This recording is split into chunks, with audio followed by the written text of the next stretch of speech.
जो प्रोसेस है वो है हमारे पास पॉलीट्रोपिक प्रोसेस है। अब पॉलीट्रोपिक प्रोसेस क्या है? पॉली मतलब ज्यादा। आप एक हाथी के पांव में सबका पांव, इस तरह से हम कह देते हैं।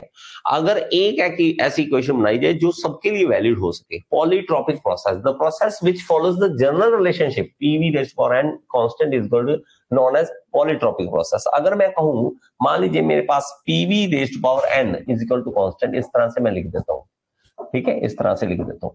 अब इसके अंदर सारी प्रोसेस छुपी हुई हैं। आप कहोगे सर सारी प्रोसेसेस कैसे छुप सकती है? देखिए n अगर मैं करता हूं जीरो वैल्यू, अगर मैं n की वैल्यू जीरो पुट कर देता हूं इस तरह से, तो मेरे पास PV raise to power zero equal to constant, इस तरह से लिख सकता हूं मैं। अब something raise to power zero क्या होता है? वन। तो p क्या आ गया? p into one is equal to constant. अब ये कांस्टेंट है मतलब p कांस्टेंट है, कांस्टेंट है मतलब प्रेशर कांस्टेंट, मतलब कौन सी बन गई? ये आइसोबारिक प्रोसेस बन गई, आइसोबारिक प्रोसेस बन गई। तो हमने एक तो फिक्स कर लिया कि n अगर जीरो लिख दूं तो मेरे पास ये आइसोबारिक प्रोसेस बन जाती है। अगर मैं कह दूं कि n इक्वल टू वन है, n इक्वल टू वन मतलब PV raise to power n is equal to constant, constant, और मेरे पास आएगा PV raise to power one is equal to constant. ये कुछ इस तरह से लग रहा कि PV is equal to constant, PV is equal to constant, वो किसमें होता है? आइसोथर्मल में। PV is equal to constant किसमें होता है? आइसोथर्मल। तो ये एक आइसोथर्मल प्रोसेस बन गई, आइसोथर्मल प्रोसेस बन गई, प्रोसेस बन गई। अगर मैं n की वैल्यू, अगर मैं n की value n equal to gamma रख दूं, गामा रख दूं, तो PV raise to power n is equal to constant. तो n का वैल्यू क्या लिख दिया मैंने? गामा।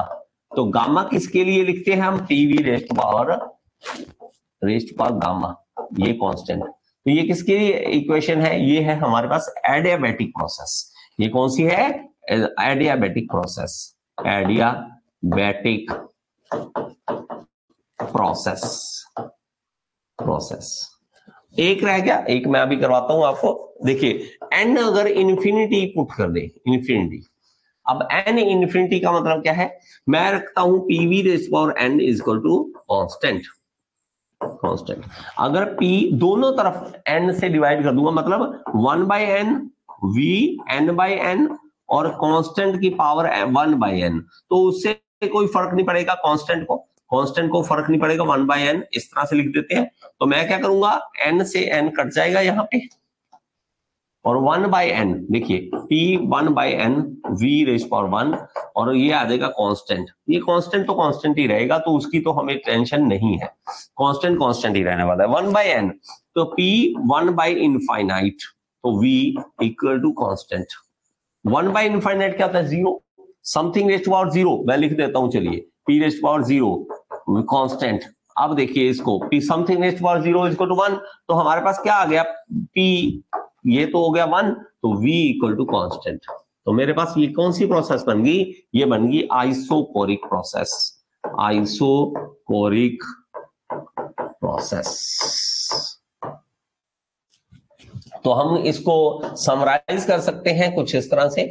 अगर मैं इस तरह से देखता हूं इसको, ठीक है, और मेरे पास समराइज करना चाहता हूं इसको, तो मेरे पास आएगा n इक्वल टू वन, एक हो गया, ठीक है, आइसोबारिक के लिए, आइसोथर्मल के लिए भी हो जाएगा, एडियाबैटिक के भी हो जाएगा, ठीक है, ये सब हम लिखा देंगे यहाँ पर। n इक्वल टू, पहले हमने जीरो पुट किया तो हमारे पास आ गया आइसोथर्मल प्रोसेस बन गया, आइसोथर्मल प्रोसेस बन गया हमारे पास, ठीक है। आइसोबारिक क्या था? n equal to zero, zero वाला कौन सा था? Isobaric, isobaric sorry, isobaric process बन गया, आइसोबारिक प्रोसेस बन गया।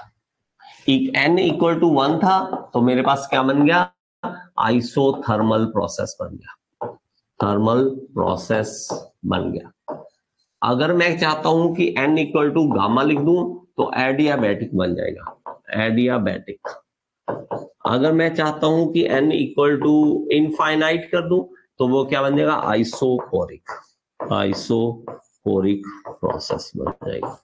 तो आप इन चीजों को लिख लीजिए, एक बार लिख लीजिए इसको, जल्दी से लिख लीजिए, ठीक है। चलिए जल्दी से कर लीजिए इसको, ओके। और इसी तरह अगर सबको अगर हम यहां पे लिखें, देखो मैं यही आपको दिखाना चाहता था, ठीक है। यहां पे देखो मैंने n0 किया तो कांस्टेंट प्रेशर, और इसकी एक स्ट्रेट लाइन कर्व कौन सी बनेगी, स्ट्रेट लाइन बनेगी। ये मैं अभी दिखाता हूं आपको कैसे बनेगी, ये देख लीजिए एक बार, ठीक है। ऐसे मजा नहीं आएगा आपको। अगर मैं कहूं कि मेरे पास पीवी डायग्राम बनाना चाहता हूं, मैं P और V के बीच डायग्राम बनाना चाहता हूं, ओके, और प्रेशर और वॉल्यूम के बीच में, देखिए प्रेशर जहां पे कांस्टेंट होगा, लाइन कैसी होगी, ऐसे होगी, कांस्टेंट सीधी लाइन होगी ना। मैं एक सीधी लाइन बना दूंगा तो मेरे पास एक तरह से सीधी लाइन इस तरह से बनेगी कांस्टेंट प्रेशर वाली, और मैं अगर बनाना चाहता हूं इस तरह से, ये क्या बन जाएगी, कांस्टेंट वॉल्यूम वाली लाइन बन जाएगी। ये कौन सी बन जाएगी, कांस्टेंट वॉल्यूम वाली लाइन क्रिएट हो जाएगी, इस तरह से ये आ जाएगी। अगर मैं देखता हूं कि ये प्रोसेस इस तरह से, मैं इस तरह से प्रोसेस दिखाता हूं, कोई एक बार दिखा देते हैं, नो इशू, बाद में हम कोई भी कर सकते हैं। अगर मैं दिखाता हूं कि आइसोथर्मल प्रोसेस बनाना चाहता हूं, PV is equal to constant, ये आइसोथर्मल बन जाएगा, PV is equal to constant, तो ये क्या बन जाएगा, आइसोथर्मल। और ये कर्व का याद रख लेना जैसे जैसे मैं आपको लिखवा रहा हूं, ओके। और एक एडियाबैटिक की आ जाएगी इस तरह से, PV is equal to gamma, तो ये हमारे पास एडियाबैटिक के लिए बन जाएगी, तो ये हमारे पास इस तरह से इक्वेशंस, जो लाइंस है वो इस तरह से बनेगी। देखिए इसलिए मैंने बोला स्ट्रेट लाइन बनेगी इसकी, कांस्टेंट टेम्परेचर की, रेक्टेंगुलर हाइपरबोला, और हमारे पास गामा वाली जो है एडियाबैटिक, वो पॉलिनोमियल कर्व बनेगी। नाम याद कर लो, ठीक है। रेक्टेंगुलर ना तो भाई देखो इतना मैथ हम पढ़ा सकते ना आप पढ़ सकते, अगर तो आप वो +1 +2 करके बीटेक किया है तो शायद आपने ये सब बातें पढ़ी हो, लेकिन अगर आपने डिप्लोमा किया है तो आपको सच में बताता हूं किसी को कुछ नहीं पता लग गया, ठीक है। एंड अगर आपने डिप्लोमा किया है फिर नहीं पता लगेगा, ठीक है। चलिए इसको क्या लिख लेंगे, इसको लिखेंगे रेक्टेंगुलर हाइपरबोला, कर्व, हाइपरबोला। ये हमें पूछता है तो हम सीधा सीधा बता देंगे कि ऐसा होता है, ओके। और ये है पॉलिनोमियल,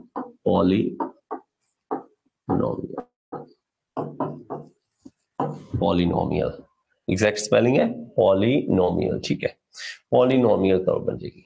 आई होप कि आपको ये वीडियो अच्छी लगी होगी, समझ आई होगी। अगर समझ आई है तो एक बार कमेंट बॉक्स में जरूर बताएं और लाइक का बटन दबा दिया करें। और अगर आप एसएससी जेई, आरआरबी जेई, किसी भी जेई एग्जाम की तैयारी करना चाहते हैं तो आप कोर्स ज्वाइन कर सकते हैं, मेरे साथ लाइव पढ़ सकते हैं। All in one AE JE course को ज्वाइन कर लीजिए।